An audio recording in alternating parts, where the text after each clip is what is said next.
everyone, welcome back to the channel. Share, subscribe, like this video, make sure you push prayer requests in the bottom. Remember we was talking about last night that now Russia will make a move on Zelensky? This just came in. Former President Medvedev threatens to remove Ukraine's President Zelensky from power following the U.S.'s attack on Venezuela. His removal is something that could happen in the near future. After the Maduro president, it would be more justified. I told you that was coming. You can see that a mile away.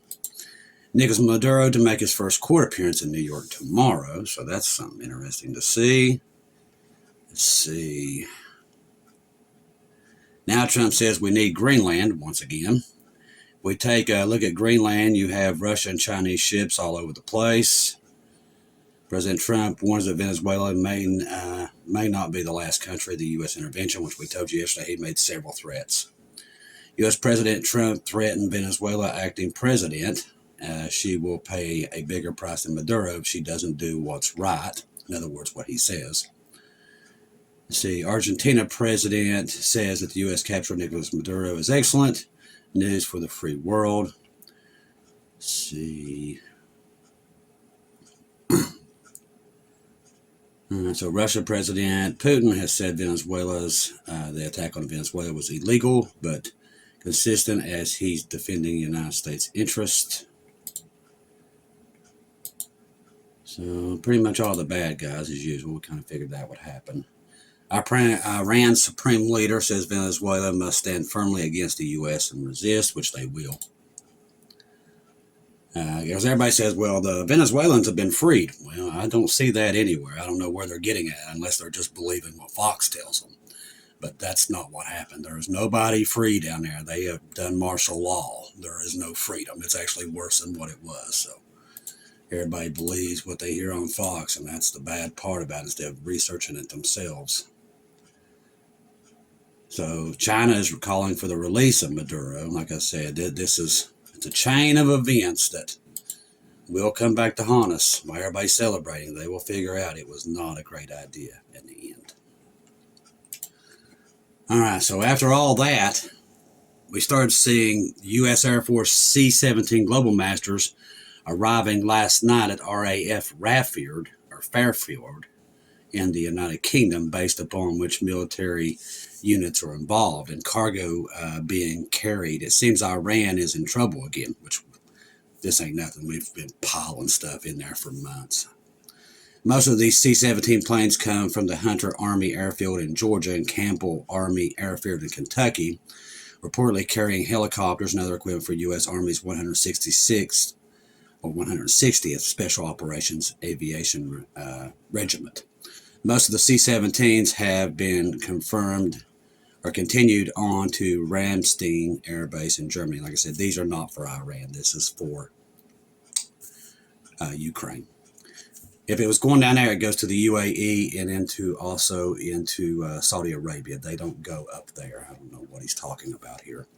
Two separate sources whom I trust, who have provided valid inside information to me in the past, say these planes are carrying helicopters and equipment for U.S. Army Operations Aviation Regiment. Most proceeding to the Ramstein. Now, if that means they're heading into Europe. 166 SOAR, known as the Night Stalkers, specifies it's providing rotary wing aviation support for elite U.S. Special Operation Forces, including modified MH-60 Blackhawks and MH-47 Chinooks, as confirmed by open source flight tracking. The imagery showing at least 5 of these and one MH-47 unloaded at Fairfield. So this is for some reason they're about to do something big in Europe. This surge mirrors a similar C-17 movement 6 months prior to the Iran. Like I said, this has nothing to do with Iran. They don't go there. Suggesting potential pre-positioning for special operations escalating in Europe or Middle East. It's Europe. Through no official purpose has been disclosed, which I don't think they need anymore. We just invade countries and take people out at this point. That look you get, let's see. Let's see what else we've got here coming in.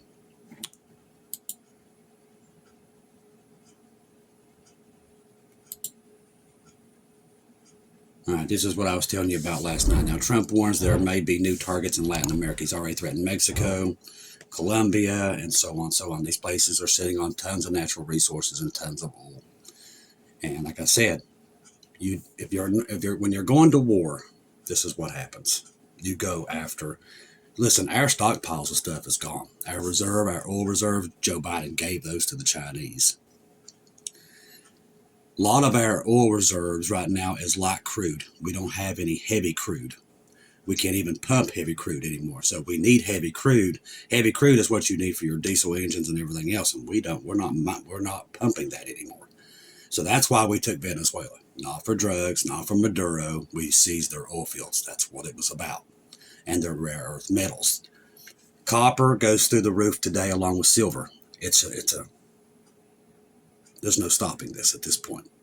What's happening? Everybody's hoarding up the metals.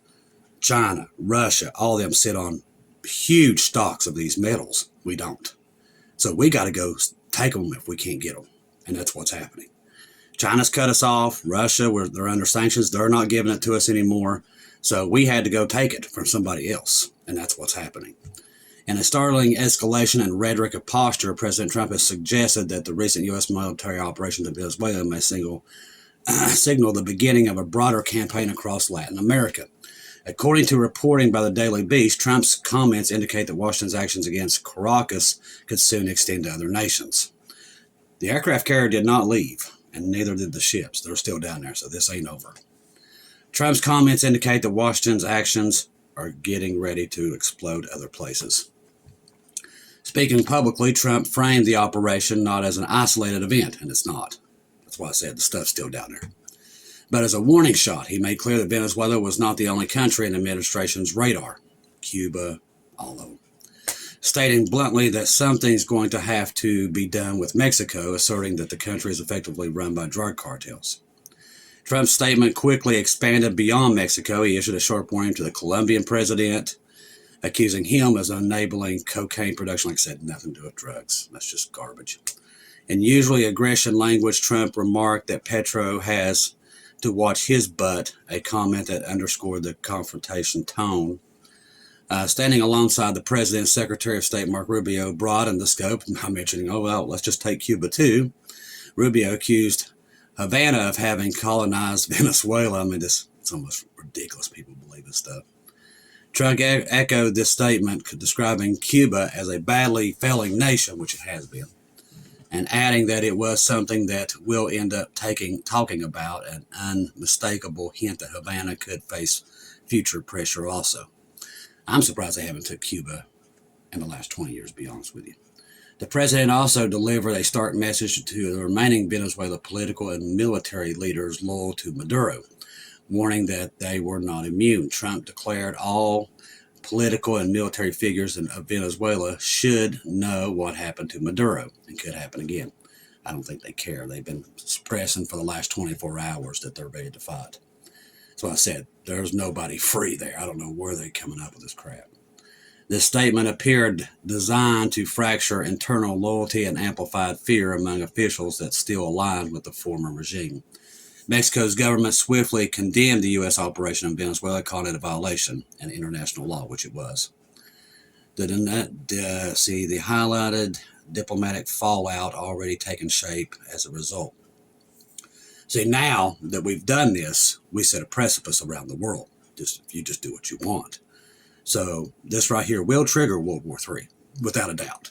It's already doing it. Soon as we do this to Venezuela, everybody starts hoarding the copper. So that started happening today. You can't get copper now.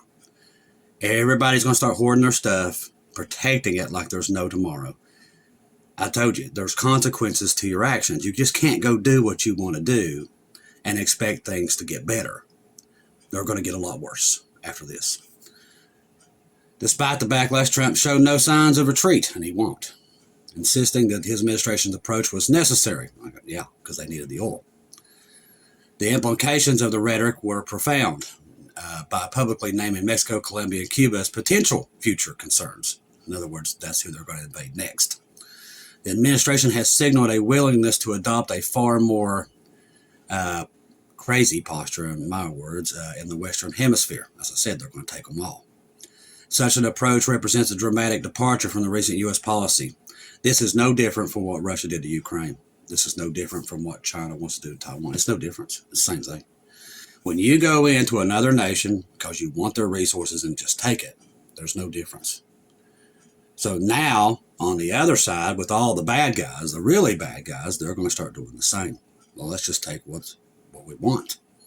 That's what we signaled the other day, and people cheering it on, not realizing how goofy that is. What is coming is a lot of bad, lots of bad.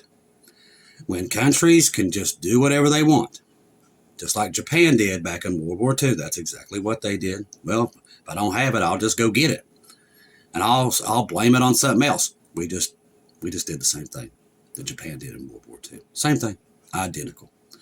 They can blame it on drugs and everything, but these other nations know better. They're not stupid.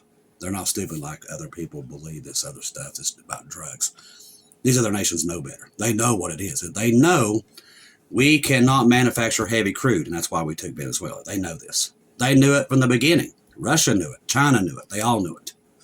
So they know what this signals. We're in World War III. They've already got the signal. You might not believe that, but they know it, and they're already preparing for World War III. That's why everybody's going for the rare earth metals, and that's why I'm here to tell you the rapture's coming. God's already warned us this day was coming, what they was going to start to do, and it would start to fall out around the world. Israel is saying right now that any time now we need to strike Iran. We're already seeing equipment going into Qatar and all these other places. They've been preparing for this invasion into Iran. I do believe between us and Israel, that's why you see this uprising inside of Iran itself. Let's get into that. All right, because that was all pre-planned before the Venezuela thing, all of it. So, Iran's supreme leader says he will not yield as protests intensify and threats increased from Trump. Now, I agree with Trump and Bibi. Now, the Iran people are good people inside of Iran. A lot of them they're more about Western views than they are there. They have a horrible, horrible government. Maduro was bad. Maduro is nothing compared to this. Everybody's acting like Maduro was Saddam Hussein. It's a joke. This guy was nothing compared to these other guys. Iran's Supreme Leader Ayatollah Khamenei has issued a defiant warning amid growing unrest. Now, I believe the CIA is one set this off. In a televised address, Khamenei rejected any notion of compromise, and they won't. They'll go down swinging because the Bible tells us. Declaring that Iran will not yield to any enemy, a statement aimed at reinforcing the regime, but they will be brought down. Scripture tells us that. The protests have been driven largely by severe economic strain, including soaring inflation and rapid deflation in Iran's national currency, plus their sanctions on them has really hit them hard. These pressures made every day necessary and increasingly unaffordable for ordinary citizens. They can't even afford a loaf of bread, almost just like what Russia's going through now. While acknowledging the economic hardship, Khamenei sought to draw a sharp line between legitimate complaints about civil unrest, stating that talking to rioters is useless and insisting that they're engaging into disorder should be put in their place. In other words, they're shooting them. Despite the hardline stance, still think we got plenty of time, people. Everything's coming back. These people are killing people in the streets. And people act like, oh man, we're bringing everything back. We're making things better. There ain't nobody making anything better anywhere. People are dying en masse. People are going to a bookstore in America and getting killed. There is no getting better. It's getting worse. And if you can't see that, I don't know what to tell you. You're probably in a little bit of trouble because this stuff is getting worse by the day. Every time I come on here, somebody's died at a gas station, people being shot up in nativity scenes. There is no getting better. It's getting worse, just like Jesus said it would. They are right to say that they cannot do business in these conditions, reflecting the awareness of the economic collapse gripping the country. This is not just happening in Iran, people. It's happening all over the world. Governments are falling. China is selling off all of its treasury bonds. The United States treasury bonds. Saudi Arabia has already done away with the petrodollar. That was the only thing we had left to stand on. And that's why everybody now is getting away from America's money and starting to go back to their own money and starting to buy up all this rare earth metals. That's what this is. And people they listen to Fox and what these government officials tell them, and they just take that as gospel instead of just looking around and doing the research themselves. They've got to believe what these people tell them. That is just sad to me. But Jesus said they would believe the lies. And that's what we're seeing. The unrest represented one of the most serious challenges in Iran's leadership since the nationwide protests in 2022, highlighting deep-seated dissatisfaction with governance and economic management. So inside, there's a civil war brewing there. And don't think that civil war is not brewing here in this country. Half the country don't even believe in God, people. And you believe it's coming back. It's not. Over 45% of the nation, this nation, used to be we sent missionaries from here to Africa. Now there's missionaries being sent from Africa to here. Nobody in America believes in God anymore. And you can see it. It's corrupt, falling apart, infrastructure falling apart. We're having to go seize other countries to be able to, pay for our debt because we're so far in debt we can't get out of it. And it's never going to get out of it. It's crashing by the day. But see, people, everybody wants you to believe everything's just going to be great from here on out. And it's just a lie. Don't believe the lie. Tell people to get on that ark before it's too late. Because what's coming is destruction. You can believe that if you want, but you'll see it with your own eyes. It's coming. How do we know? We know the dispensation. We know what's happening with Israel. They're surrounded on all 5 fronts. And they're already saying that could go at any time. And I'm here to tell you the rapture will too. You must be ready. Quit believing the garbage and keep your eyes on Jesus. Trust the gospel. 1 Corinthians 15, 1-4. Jesus died on the cross for our sins, past, present, future. He died, was buried, rose again on the 3rd day, according to the scriptures. Trust in Jesus and Jesus alone. Confirm everything through him. Don't take your eyes off of him. We created a power vacuum in Venezuela. Those people are not free. Quit believing that garbage. They are not free. A worse guy than Maduro has already moved up, and they're already on martial law. Every bit of what you're seeing on there, I see it through Facebook. I'm like, people just post these lies. They don't even look. It just blows my mind.